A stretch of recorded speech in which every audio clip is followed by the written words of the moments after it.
natin siya at sama-sama natin.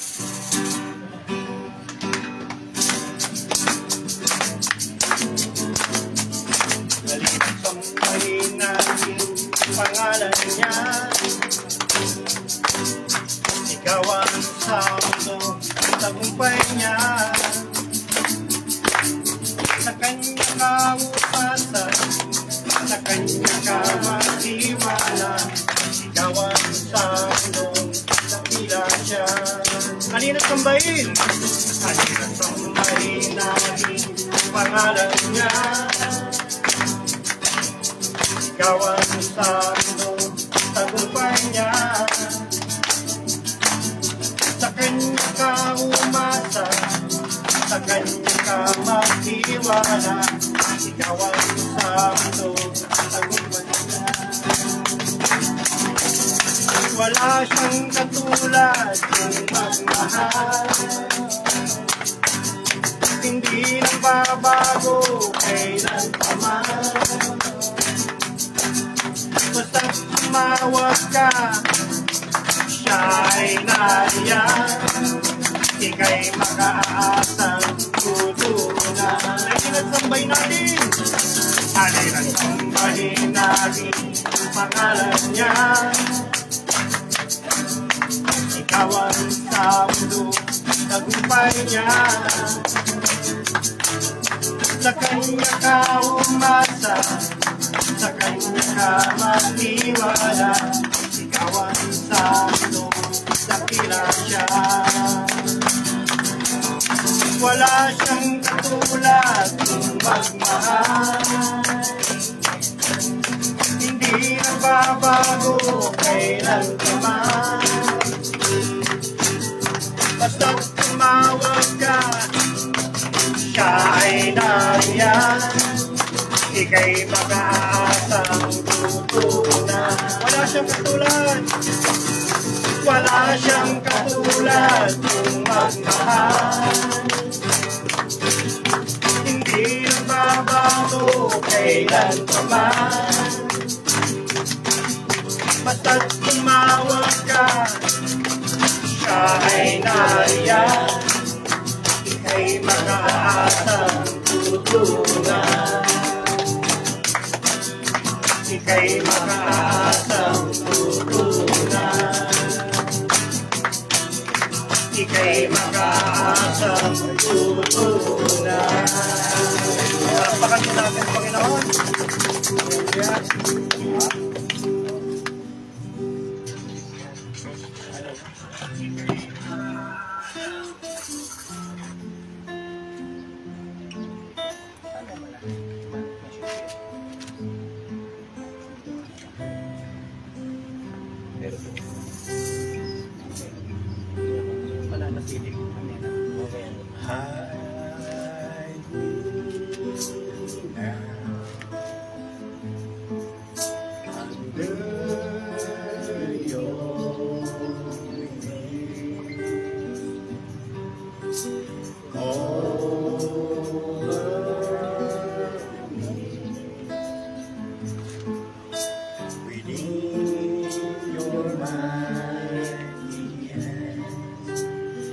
When the oceans rise and thunders roll, I will soar with you above the storm.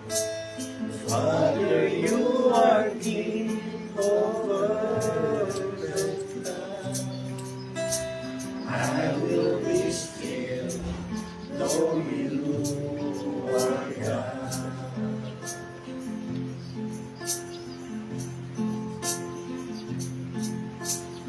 Rest my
kaagapay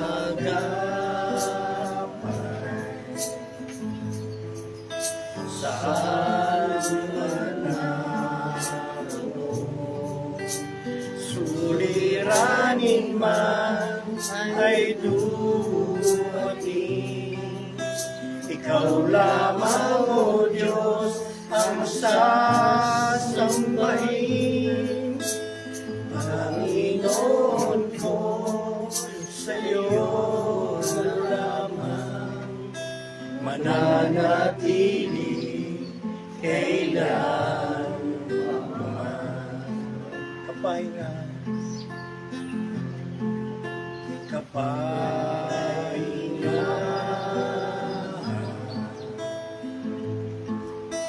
sa'yo nakamtan, kapangyarihan, nawang pinagmulan, suliranin man ay dumating, ikaw lamang, O Diyos, ang sasambahin. Panginoon ko, sa'yo lamang mananatili kailanman. Suliranin man ay dumating, ikaw lamang, O Diyos, ang sasambahin. Panginoon ko, sa'yo lamang mananatili kailanman, mananatili kailanman.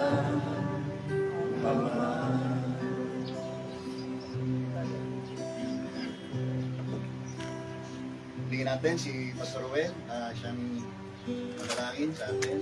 Sige po, tayo po ay magpasalamat sa Diyos. Hallelujah.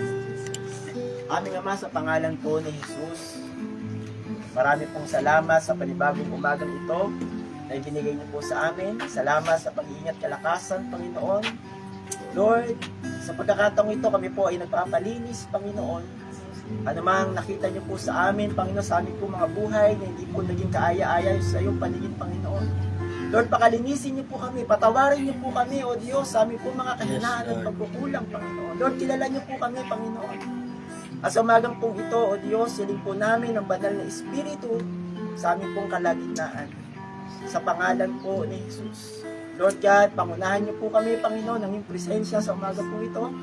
Habang pinag-aaralan po namin, pinagbubulay-bulayan po namin, O Diyos, ang inyong pong mga salita. Lord God, sa inyo ko po tinataas, Panginoon, ang aming pong pastor na gagamitin niyo po, O Diyos, na maghahayag ng iyong mga salita, Panginoon. Gamitin niyo po siya mahitili sa umaga pong ito. Dalangin po namin, O Diyos, ang banal na Espiritu ay ang inyong pong pagkasi, Panginoon, sa kanyang buhay. Sa pangalan po ni Jesus. Bigyan niyo po siya ng karunungan. Hallelujah. Hallelujah. Purihin ka, Panginoon. Sa aming pong makikinig, Panginoon, patuloy niyo pong buksan ang aming pong pamunawa, ang aming pong pandinig, ang aming pong mga puso, O Diyos, na pagsisidlan ng iyong mga salita.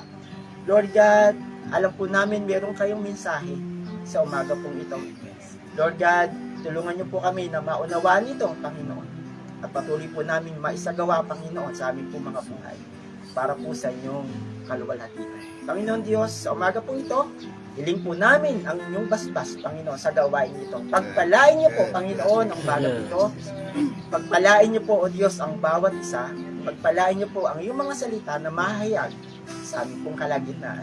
Anuman tangka at gagawin ng aming pong kaaway, ay patuloy po namin sinisira at tinataboy. Salamat po, Diyos. Sa iyo ang papuri, sa iyo po ang kalwalhatian. Ito po ang aming dalangin sa pangalan po ni Jesus. Amen. Hallelujah.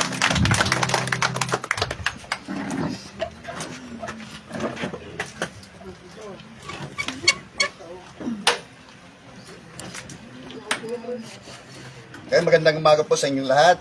Amen. Purihin po ang Panginoon at bigyan mo tayo ng isang magandang panahon. Sa kabila ng sa ibang lugar ay meron pong bagyo. Ano po, yung ating bansa. Sa ibang lugar ay binabayo sila ng bagyo. Pero gayon pa man, sa oras na ito, tayo po'y muli ay manalangin sa oras na ito. Panginoon, salamat po sa oras na ito. Tinigilin po namin ang iyong pagbabasbas sa iyong mga salita. At patuloy ito maging epektibo, Panginoon, sa bawat isa po sa aming mga naririto, Panginoon. Patuloy ang iyong banal na Espiritu, ang patuloy namin inaasahang mangungusap, Panginoon, sa magitan nito, Panginoon, at patuloy po, Diyos, na dalhin mo kami sa mas malalim ng diwa ng aming pong pagsamba sa mga sandali po ito. Ito pong aming samot panalangin sa pangalan ni Jesus. Amen. Amen. Okay, ito tayo sa isang talata dito po sa sulat ni Paul kay Timoteo, dito po sa chapter 4, verse 8. Ito po sinasabi, may mapapakinabang sa pagsasanay ng katawan, ngunit higit ang pakinabang sa pagsasanay sa kabanalan, sapagkat may pangako, hindi lamang sa buhay na ito, kundi maging sa buhay na darating. Okay, pagpalain po ng Diyos ang kanyang mga salita. No? Ito po yung sulat ni Apostol Pablo sa kanyang nakababatang kamanggagawa na si Timoteo. Iniwan ho niya ito, ito sa Epeso upang ayusin po ang ilang mga issue at ma-address yung ilang mga pangangailangan po ng iglesia sa lugar ng Epeso. Lakip ng sulat na ito, yung tagubili na yung mga dapat at hindi dapat sa ministeryo. Ano po, nasa kanyang kabataan itong kasing si Timoteo, nung siya po ay ma-appoint, no? At mag-assume ng leadership dito po sa iglesia sa Epeso. Isa sa mga tagubilang po ni Apostol Pablo sa kanya, ukol doon sa hindi niya dapat, o yung mga bagay na hindi dapat, ay yung pag-aaksaya niya ng panahon sa mga walang kabuluhang mga issue, no? Tulad ng mga talaan, ng mga angkan, no, yung mga nahumaling sa alamat, no, yun ay isang mga tinuring ni Paul na mga walang kabuluhan na mga talakayin at mga issues na hindi niya dapat pag-aksayahan ng panahon. Yan, sayang kasi ang oras, di po ba? Kaya nga sabi ng Biblia ay i-redeem natin yung ating oras, di ba? Pahalaga natin bawat pagkakataon ay binibigay ho ng Diyos sa atin. Meron ako na nabasa patungkol kay Victor Hugo. Sabi, tayo po ay mga time killers, no? Madalas po ang tao ay mamamatay tao ng panahon dahil daw po sa walang kabuluhang mga panahon na ginugugol nila sa mga walang kabuluhang mga bagay. So in the end, no, yun daw po ang siyang papatay po sa atin. So anyway, no, so isa sa mahalagang po niya, hindi niya dapat pag-aksayahan yung panahon niya patungkol sa pagtatalakay tungkol sa mga alamat at yung ilang mga walang kabuluhang mga bagay. Pangalawa, no, hindi niya rin dapat na pag-aksayahan, no, yung mga tao na nagmamaliit po sa kanya kasi bata siya no? Di mawawala sa marahil kay Timoteo bilang isang kabataan na ma-insecure siya kasi karamihan ng mga kaanib sa iglesyang ito ay mga matatanda na. Diba? So, kaya sinasabi nga ni Paul na hindi niya dapat hindi niya dapat bigyan daan na hamakin siya ninuman na dahil sa siya isang kabataan. No? Sa halip ay maging mabuti siyang halimbawa. Ano po, yan. So, bukod doon sa bagay na yon, sabi, pagtuunan mo ng higit na yung pansin para sa iyo, sa iyong sarili, sa iyong ministeryo. No? Kasi madidiril yung focus niya pagka pinag-aksayahan niya ng panahon at pagka pinag-iintindi niya itong mga walang mga bagay na ito. Okay po? Yan. So, isa nga, kaya nga, sa halip, no, na sa mga walang kabulang bagay nito ay pag-ukulan niya ng panahon, pag-ukulan niya ang pagsasanay sa kabanalan. Okay? So, ang Christianity, hindi lang mo yan isang pakikibake, no? Isang warfare. ang Christianity ay hindi lamang din po masasabi natin isang lifestyle, di po ba? Isang lifestyle po yan eh. Ang pagiging Kristiyano ay lifestyle po yan. Kaya nga sinabi ni Paul doon sa mga taga-Roma, no, iaalay natin ang ating mga sarili, ang ating katawan bilang handog na buhay, banal at nakalulugod po sa Diyos. So yan po ang inaasahan ng Diyos sa atin bilang mga kanyang mga tinawag, no, ng mga mananampalataya sa atin ng makabagong kapanahunan. Ano po, yung prinsipyo naman ng salita ng Diyos, hindi naman nagbabago yan eh. Amen po, with regards sa issue po ng holiness, no? Ang Diyos ay seryoso sa kanyang pakikitungo sa atin, kaya dapat din natin seryosohin ang ating nung pakikitungo natin sa Kanya. No? At mapapakita ho natin yan sa magitan ng ating pamumuhay sa kabanalan. Okay? So sabi niya rito na may mga pakinabang ukol doon sa mga physical exercise, no? Kaya nga, no, na mahalaga rin sa atin ang papapahalaga sa ating katawang lupang ito. Di ba? Sa bukod doon sa ating pag-aalis sa ng ating mga katawang ito sa Diyos, ay mahalaga na maingatan din natin ito sa pamaraan ng ating mong pagsasanay sa ating mga katawang ito, kahit katulad ng ginagawa ko natin, no? Tayo ng mga nasa kaidaran, no? Hindi na tayo pwedeng mag-exercise ng mga hard exercise eh. Di po ba? Yung mga light na lang, katulad ng walking. Di po ba? Tayo katulad ng mga kabataan na maghapot, magdamag, no? O kung minsan ay naroon no sa paglalaro ng basketball. Ano po, hindi no tayo pwede doon.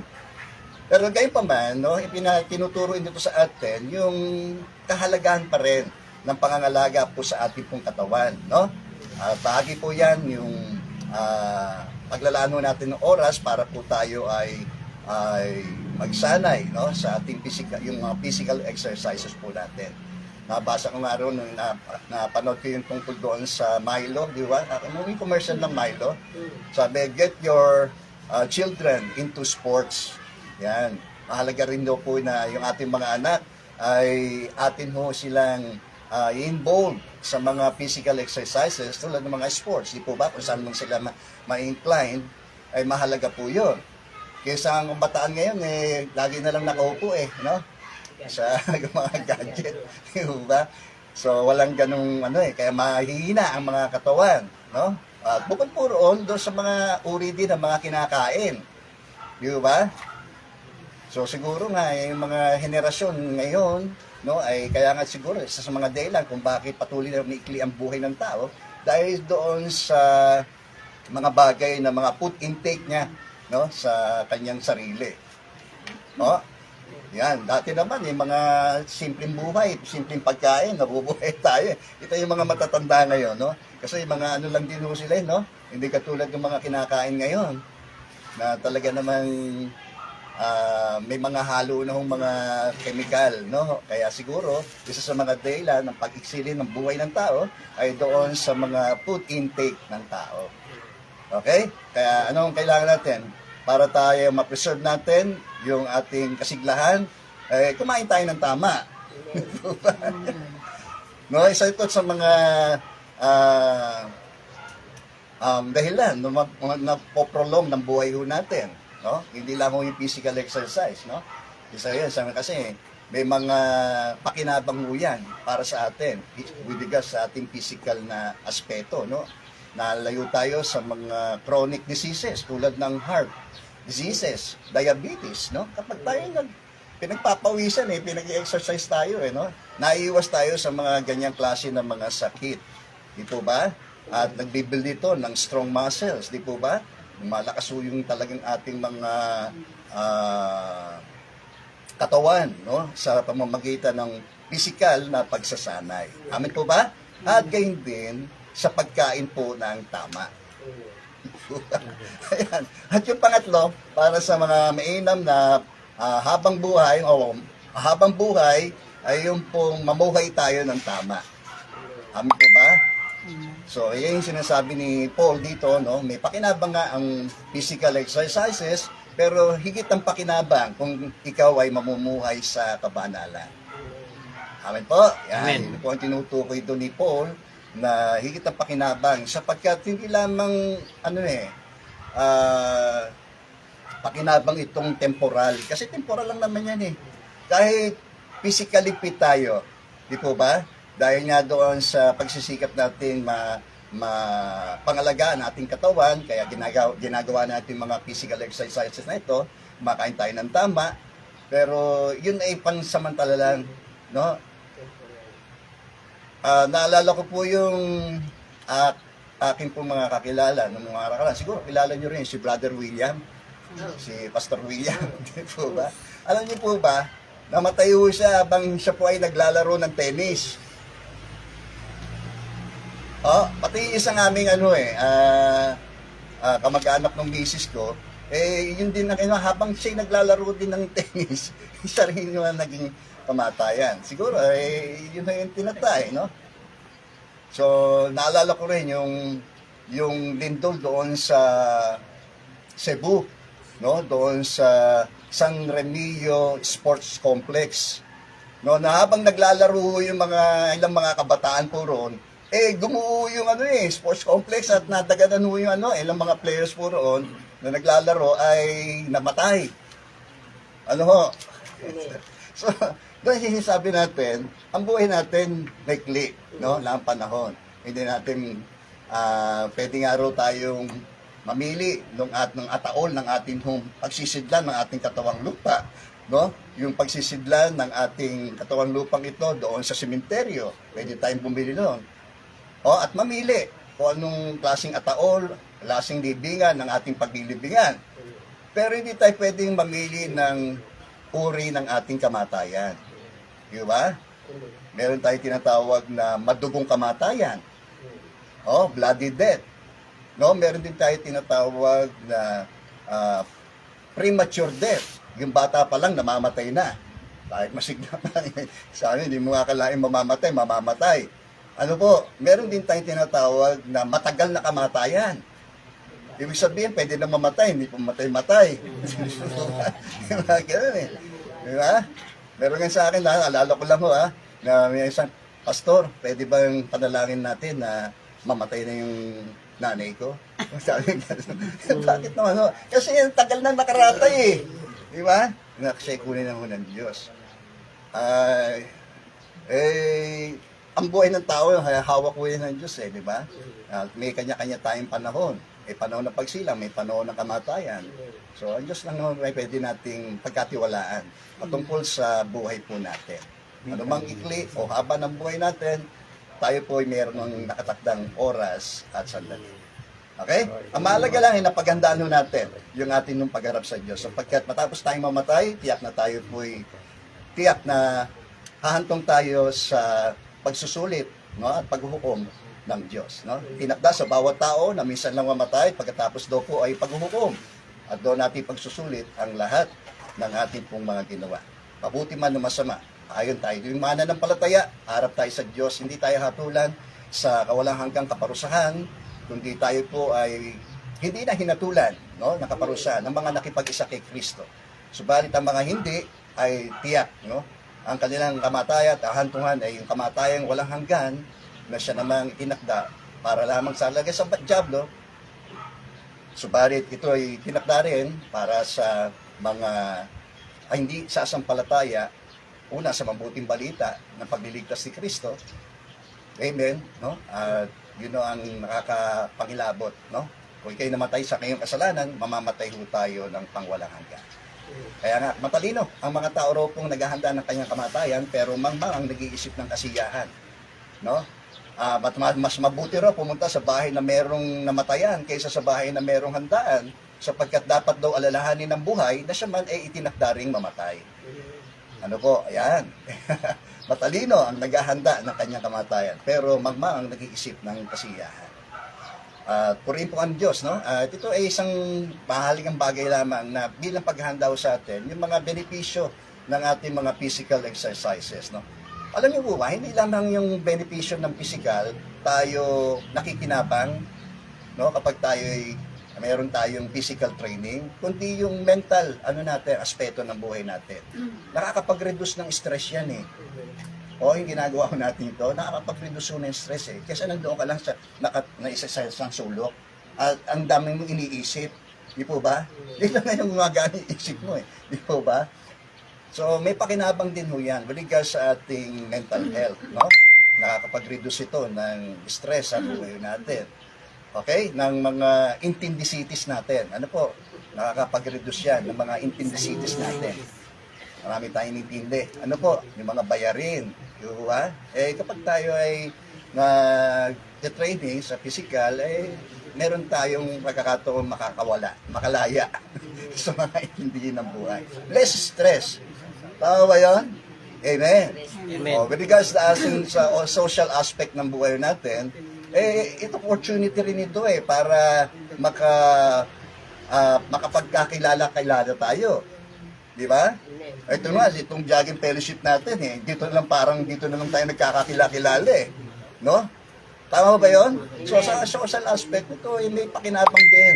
Itong ating physical training na ito, opportunity rin para na-express natin yung ating gift of leadership. Di po ba? So, yung opportunity na yung meeting other people, no? Connection din yan Di po ba? Connection din natin yan sa isa't isa Di ba? Tayo nga, the Lord our peace. At yung conqueror, di ba? Nagkaroon ng ganung banding Di po ba? Yung fellowship na ito nagkaroon tayo ng higit na mas malapitang relasyon, ugnayan, hindi lang sa Diyos, kundi sa bawat isa sa atin bilang mga mananampalataya. Okay? So, yung physical, mental, social aspect, and higit sa lahat, no? Yung spiritual aspect nito.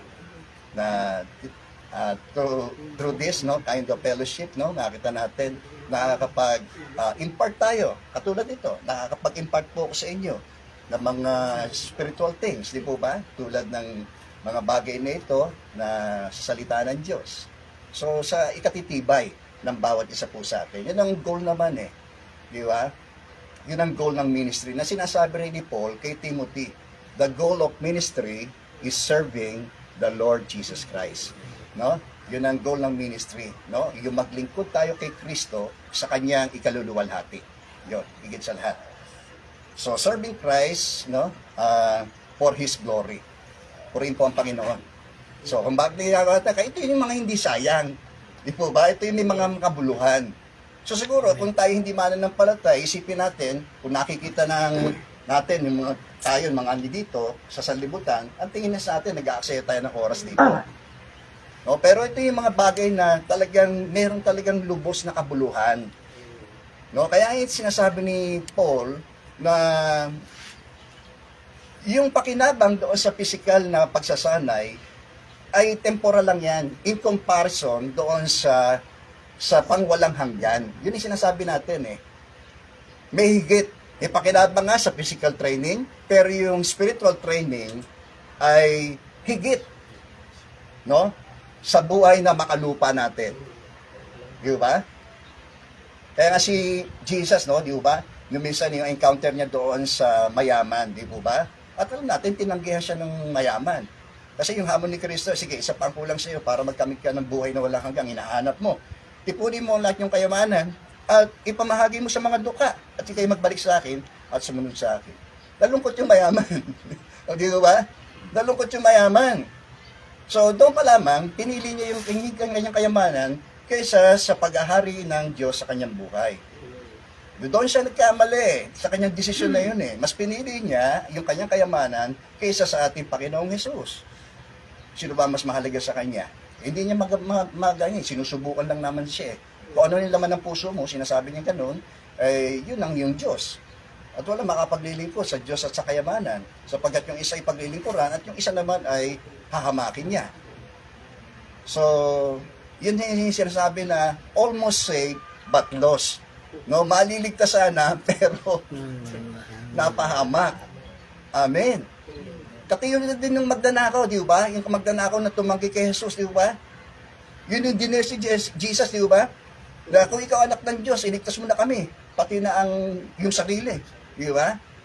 So, almost saved na siya. Nandoon na siya sa pinakahuling punto ng buhay niya Binigyan pa rin siya ng Diyos ng pagkakataon para sumampalataya. Pero hindi pa rin Alam nyo, aral din ho sa atin yun no? Kahit anong ganda ng presentasyon natin ng gospel sa tao, pag ang puso ng tao ay matigas, wala. Kahit anong ganda ng ating pagpapaliwanag, ay mawawalang kabuluhan mo yun dahil sa desisyon ng tao, dahil matigas ang puso ng tao. May mga tao kang gano'n. Andiyan po ba kayo? Yan. Well, salamat sa Diyos sapagkat napabilang tayo doon sa matabang lupa. Ano po? At alam naman natin yung mula doon, sa simula na yon ng ating pagtanggap sa ating Panginoong Yesus, ay personally na-experience natin yung transformation na yon na hindi natin sukat akalaing mangyayari ang lahat ng bagay na yon. Di ba? O kayo, di ba? Kayo mismo ang makapagpapatunay na tunay ngang si Jesus ay ang ating tagapagligtas, ang ating transformer ng buhay natin. Amen. Okay? Purihin po ang Panginoon. So, ano pa, yung mga although yung mga physical exercises ay mahalaga po, although yun ay temporal, pero may pakinabang higit dahil sa kabanalan, pamumuhay sa kabanalan, sapagkat ito ay may lakip na pangako ng Diyos. Yung physical training, kailangan nating mag-persevere, no? Magtiyaga. Di ba? Katulad ng ginagawa nating pagtsatsaga, hirap po yan, maglalakad ka, mag-ano ka, di ba? Kailangan pagtsatsaga di ba? Lalo na kung hindi tayo nasanay, pero kapag nasanay tayo, ang pagsasanay naman yung palagi mong ginagawa, nasasanay ka, yun ang pinagmumulan ng ating mga ugali, di po ba? Nagiging ugali mo na yon. Kasi dahil nasasanay kang ginagawa mo yun. Kapag hindi mo nagagawa, parang may kulang. Di ba? Nasasabi natin parang may kulang. Ganun din, no? Sa pamumuhay sa kabanalan. Kailangan natin, para tayo makapamuhay sa kabanalan, kailangan natin magtiyaga saan? Sa pananalangin. No? Sa pag-aaral ng salita ng Diyos. Okay? Sa ating mga commitment sa Diyos, no? Sa ating mga paglilingkod sa Diyos. I-try natin yung sarili natin sa mga bagay na yun. At no? Lagi kong ilustrasyon, no? Ito kong tatlong daliring ito. Ang mga daliring ito ay nagre-represent. Okay? Una, ay tayo po yung nasa gitna. Okay? Yung nasa kanan, yun po yung sa sanlibutan. Okay po? Yung nasa kaliwa, yun po ang ating Panginoong Jesucristo, ang kanyang paghahari, ang kanyang kaharian sa buhay natin. Okay? Kapag tayo lumapit sa sanlibutan, okay? Malalayo tayo sa Panginoon. Sigurado yan. Kaya sinabi ni Jesus, huwag niyong ibigin sa sanlibutan, sapagkat ang mga nasa sanlibutan, yung mga nakapupukaw sa pita ng laman, nakatutukso sa paningin, at ang kapalaluan sa buhay ay hindi nagmumula sa Ama, kundi sa sanlibutan. Okay? Larawan din ito ng kasalanan. Kapag tayo namuhay din sa kasalanan, no? Ay, tiyak lalayo tayo sa kabanalan. Okay po? Yan. Kaya nga sinasabi rin, mula pa noon, repent, no? Magsisi kayo at talikdan ang inyong mga kasalanan. Okay? At magbalik loob kayo sa Diyos upang kayo ay patawarin o ipawalang sala at tanggapin nyo yung pag-asa ng buhay na walang hanggan. Amen. Pero kung tayo ilalapit natin ng ating mga buhay sa Panginoong Yesus, sa kanyang paghahari sa buhay natin, ang tatamuhin natin ay tiyak kabanalan. Amen. Amen. Di ba? At yan naman ang nangyari sa atin. At hindi tayo mapapabilang doon sa mga karnal na mga Kristiyano. Okay. Merong tatlong klase ng tao sa mundo. Una, yung tinatawag nating the natural man. The natural man, ito yung mga patay sa espiritu, hindi mga mananampalataya o yan. Kaya mga higit na pinag-uukulan ng mga taong nasa ganyang estado ay yung mga bagay na makalaman. Ano po? Makasanlibutan. Yan yung pinag-uukulan ng mga taong patay sa espiritu. Ganyan din tayo dati. Di ba? Nagpapatotoo nga tayo eh. Ganun, sabi nung Epeso, Kabanatang 2, nung una yung mga patay kayo dahil sa inyong mga pagsuway, sinunod niyo noon ang takbo ng sanlibutan ito. Nagpailalim kayo sa espiritu nag-ahari sa libutan. Wala iba kundi si Satanas. Malayo tayo sa Diyos. Amen. Yung buhay natin, talagang patungo tayo talaga sa walang hanggang kapahamakan. Kaya purihin po ang Panginoon dahil dumating yung pagkakataon na tayo po ay kanyang tinawag. Purihin po ang Panginoon. Natatandaan niyo po ba yun, yung ating mga spiritual birth? Di ba?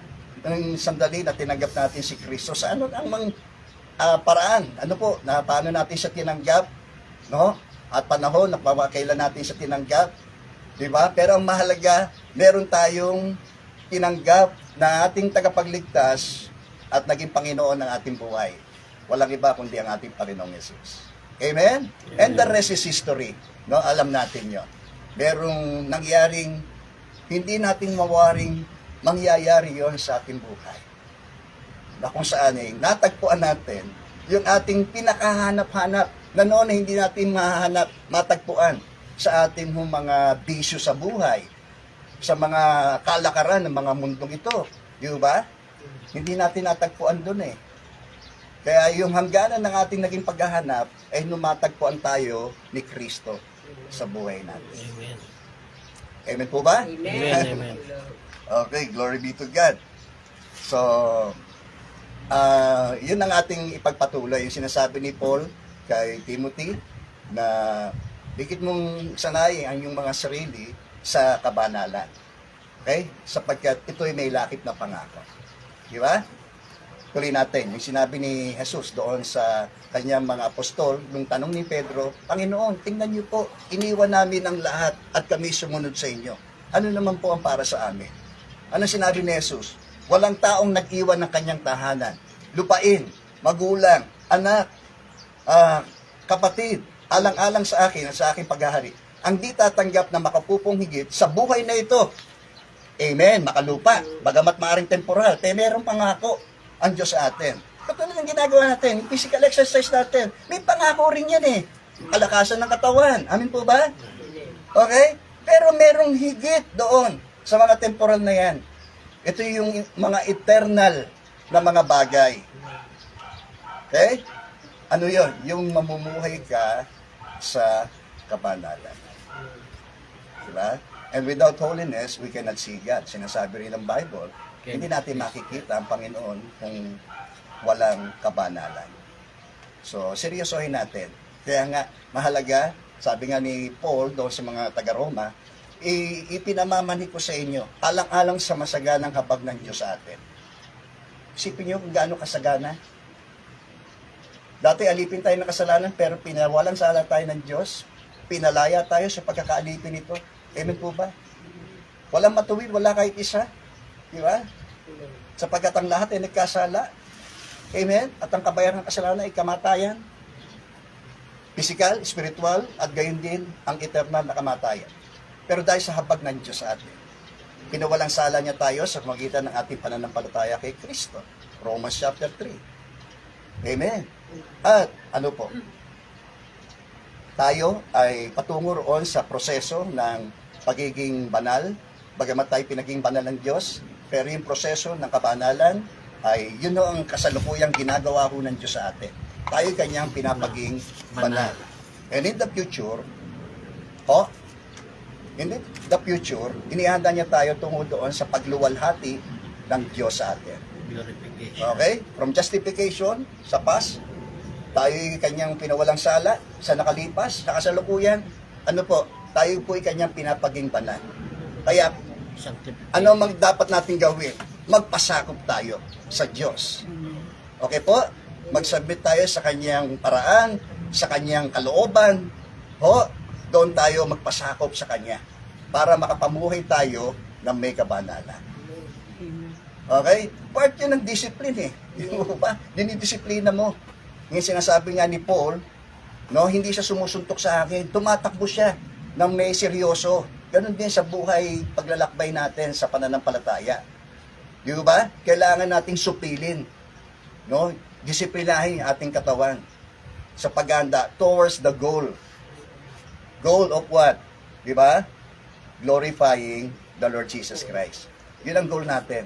Duwalati natin ng Diyos. Sa katawan mang ito, sinasabi ni Pablo, po at sa buhay na darating, yun ang ating maging mithiin sa buhay. Amen? Amen. On the process, sa present, tayo kanyang pinapaging banal. Okay?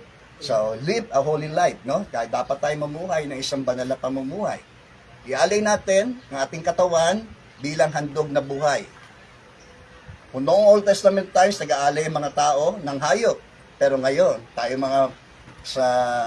by the grace of God, tayo ngayon ay mag-aalay ng ating katawan bilang handog na buhay. Ibig sabihin, ang ating katawan, huwag nating gamitin sa pangangalunya.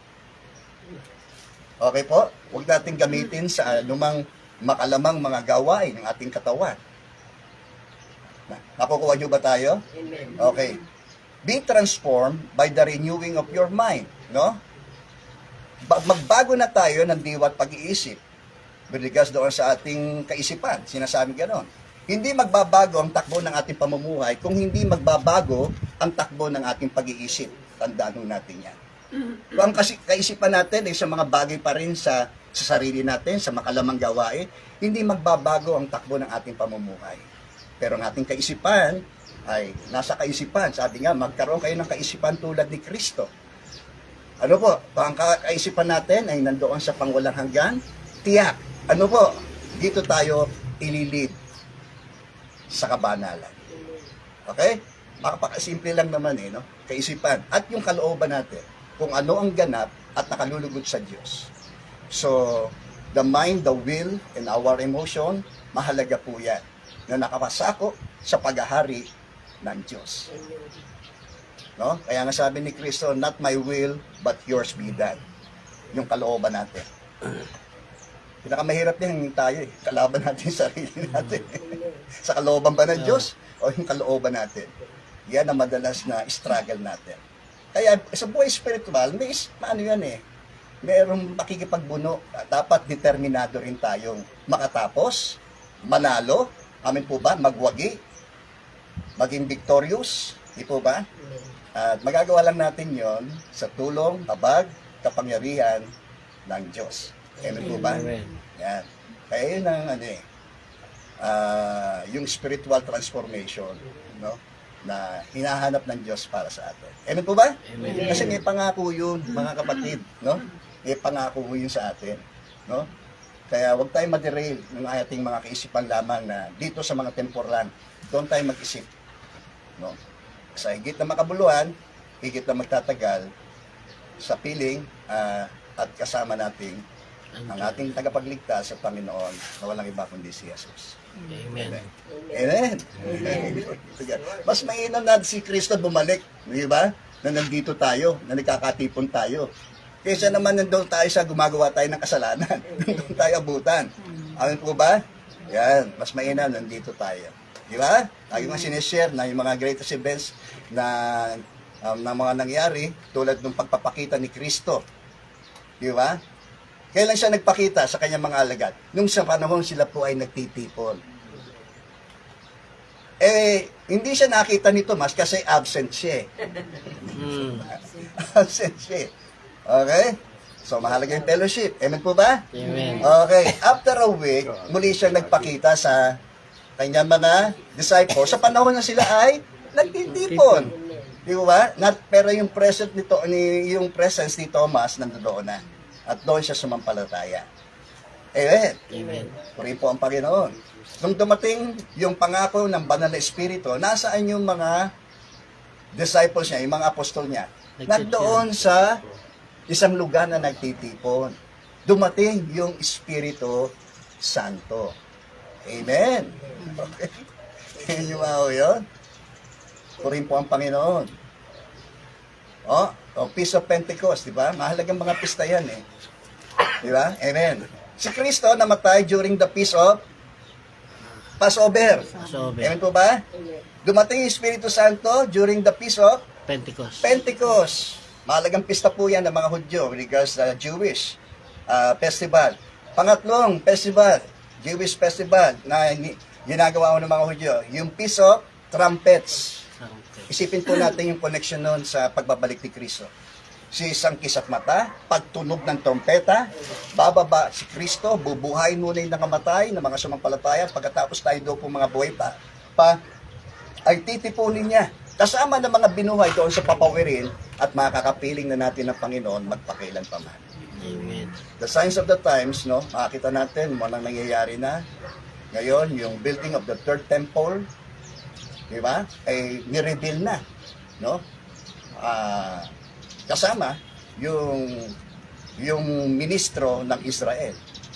So, magandahan daw tayo, di ba? Sana natin, bago dumating yung panahon ng dakilang kapigitan, ang mga mananampalataya, ang kanyang iglesia, ay kanya nang ginagit. Amen. Amen. That's a blessed hope. Di ba? Yun ang ating blessed hope. No?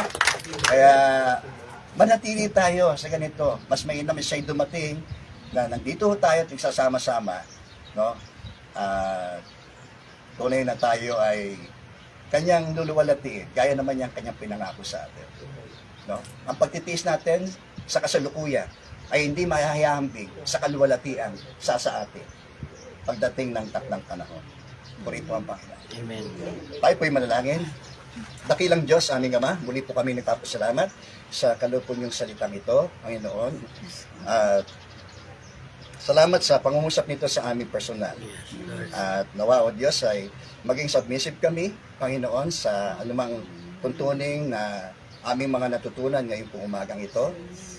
At sundin namin, Panginoon, ang mahalagang mga tuntunin ito, Panginoon. Habang kami narito sa pansamantalang daigdig na ito, naniniwala kami na maraming mga distraction, Panginoon, maraming temptation, Panginoon, at mga challenges, Panginoon, pa rin po kami kakakarapin.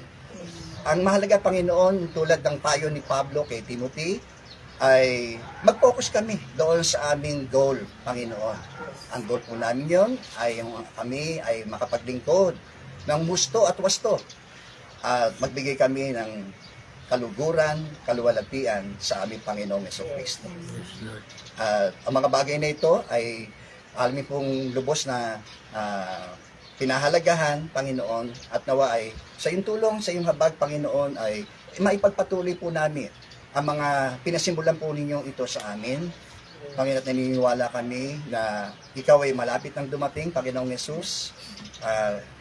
Kayo po ang siyang patuloy din mag-akay sa amin at maganda sa aming Panginoon. Sa anong oras, Panginoon, ang mahalaga lamang, Panginoon, ay lagi po ninyong ituon ang aming mga isip, kaisipan sa iyong paghahari, Panginoon, ang aming mga kalooban sa iyong kalooban, Panginoon.